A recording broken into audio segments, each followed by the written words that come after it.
दोस्तों, किसी भी मास्टरपीस को बनाने के लिए काफी लंबे समय के एक्सपीरियंस और प्रैक्टिस की जरूरत होती है और किसी भी व्यक्ति के व्यक्तित्व को बनाने में एक्सपीरियंस और प्रैक्टिस का कितना महत्व होता है, इस बात को इस चर्चा में आज हम समझने जा रहे हैं। दोस्तों, आज की इस चर्चा को मैं दो एग्जाम्पल्स के जरिए समझाने का प्रयास करूंगा, जिसमें से पहला एग्जाम्पल है 12th क्लास के दो शिक्षकों की जो फिजिक्स पढ़ाते थे। दोस्तों, जिसमें से पहला शिक्षक जब क्लास में आता था तब वो बच्चों को समझाने के लिए किसी भी टॉपिक को 4 से 5 बार उस चीज को रिपीट करता था, ये सोचकर कि इस चीज को अगर मैं बार बार दोहराऊंगा बच्चों के साथ तब उनके ये सबकॉन्शियस माइंड में जल्दी बैठ जाएगा, उनको ये चीज समझ में जल्दी आ जाएगी। लेकिन जो दूसरा फिजिक्स का टीचर हुआ करता था, वो जब आता था तो वो किसी भी टॉपिक को समझाने के लिए उस बात को सिर्फ और सिर्फ एक बार बताता था, धीरे धीरे पेशेंटली धैर्य के साथ बताता था और स्पष्ट रूप से बताता था और बच्चों को उसकी बात स्पष्ट रूप से एक बार में ही समझ आ जाती थी। और जब इस दोनों टीचर्स के बिहेवियर को और इनकी टीचिंग टेक्निक्स को हमने काफी वर्षों तक जब एनालाइज किया और काफी बच्चों के बीच में इस चीज को हमने प्रैक्टिकल करके देखा, तो हमें क्या पता चला? हमें यह पता चला कि कोई भी नौसिखिया जब पढ़ाता है या फिर जब कोई काम करता है तब वो उस बात को बार बार दोहराता है, बार बार बताने की कोशिश करता है। उसको ये लगता है कि मेरे एक बार बताने से इसको ये बात समझ में नहीं आई होगी, इसलिए वो उस बात को बार बार दोहराता है।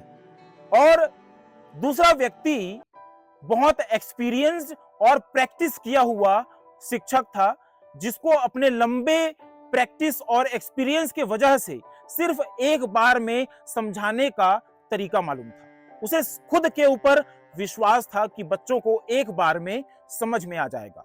कहने का मतलब यह है, जिसके पास ज्यादा अनुभव, ज्यादा प्रैक्टिस होगा, वो व्यक्ति किसी भी बात को समझाने के लिए, बताने के लिए एक बार बोलेगा, स्पष्ट बोलेगा। और जो नौसिखिया होगा वो किसी भी बात को स्पष्ट रूप से अच्छे तरीके से नहीं समझा पाएगा और उस बात को बार बार दोहराने का प्रयास करेगा। ये लगभग सभी टीचर्स के साथ होते हुए हमने लगभग देखा हुआ है। दोस्तों, अब हम लोग आते हैं दूसरी कहानी पे। दूसरी कहानी ये है कि हमें अपने वरिष्ठों की इज्जत तो करनी चाहिए, यह तो तय है। और दूसरी चीज ये है कि हमें अपने वरिष्ठों की बात इसलिए नहीं माननी चाहिए कि वो लोग हमसे बड़े हैं उम्र में, बल्कि हमें उनकी बात इसलिए माननी चाहिए क्योंकि उनके पास अनुभव से उत्पन्न ज्ञान है जिसकी कोई कीमत नहीं होती। क्योंकि जो अनुभव से प्राप्त ज्ञान होता है वो ज्ञान वास्तविक ज्ञान होता है। देखा सुना और 4 जगह से किसी मुंह से सुना हुआ जो ज्ञान होता है वो मिथ्या हो सकता है, लेकिन जो अनुभव से उत्पन्न ज्ञान होता है वो कभी भी गलत नहीं होता।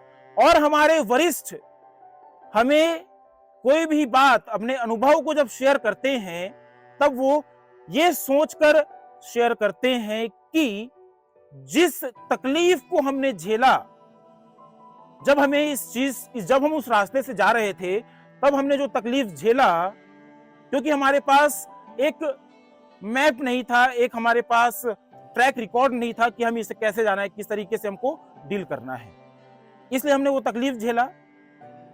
तो वो चाहते हैं कि जो तकलीफ हमने झेला वो तकलीफ हमारे आने वाली पीढ़ी को ना झेलना पड़े, इसलिए जो हमारे बुजुर्ग हैं और जो हमारे वरिष्ठ हैं वो हमें समझाने का प्रयास करते हैं।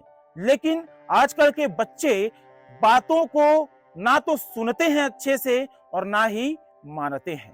तो दोस्तों, मैं आप सभी से अनुरोध करना चाहूंगा कि हम सभी को अपने वरिष्ठों की बात को सिर्फ सुनना नहीं चाहिए, उनकी बातों पर विचार करना चाहिए, समझना चाहिए और समझने का प्रयास करना चाहिए और हो सके तो आत्मसात करना चाहिए।